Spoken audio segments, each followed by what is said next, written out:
बचपन में हम दोनों बेहद मोहब्बत करते थे। फिर उसके बाद मेरी कजिन अपनी तालीम मुकम्मल करने के लिए अमेरिका चली गई और वो वहां जाकर मेरे मामू के पास रहने लगी। वहां जाकर वो वक्त के साथ साथ बदलने लग गई। उसका रहन सहन, बात करने का तरीका और उसकी सोच मुकम्मल तौर पर बदल चुकी थी और वो मुझसे राब्ता भी बहुत कम रखने लगी थी।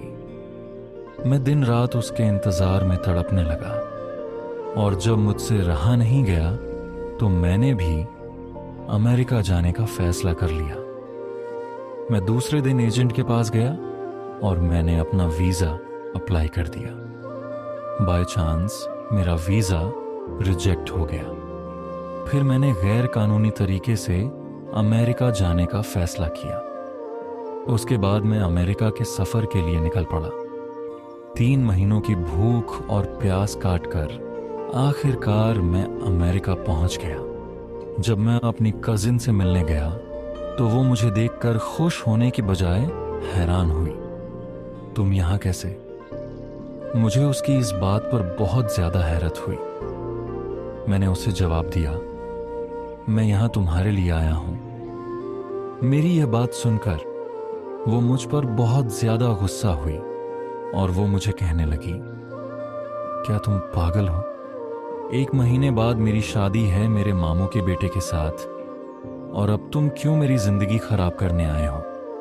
जब मैंने उससे कहा, तुम तो मुझसे प्यार करती हो ना, तो उसने मुझे जवाब दिया, हाँ मैं तुमसे प्यार करती थी, लेकिन अब मैं तुमसे प्यार नहीं करती। अब मैंने तुम्हें भुला दिया है और अब मैं अपने कजिन से प्यार करती हूं और उससे शादी भी करने जा रही हूं। और तुम्हें मजे की बात बताऊं, अब तो तुम मुझे याद भी नहीं हो। प्लीज मेरी बात मान जाओ। मैं तुम्हारे सामने हाथ जोड़ती हूं कि तुम भारत वापस चले जाओ और खुदा के लिए मुझे बख्श दो, मेरी जान छोड़ दो। उसकी ये बातें सुनकर मेरी तो रूह कांप गई थी। मैं पागलों की तरह हंसता हुआ वहां से निकल तो आया, पर उसके वो अल्फाज जो उसने मेरे सामने कहे वो मैं आज भी दिलो दिमाग से नहीं निकाल पाया। आज उसे देखे हुए पूरे 5 साल हो गए हैं। मुझे नहीं पता कि आज भी उससे मोहब्बत है या नहीं, लेकिन 5 साल गुजरने के बाद उसके अल्फाज आज भी मेरे कानों में गूंजते हैं। क्या मैं तुम सबसे एक बात कहूं?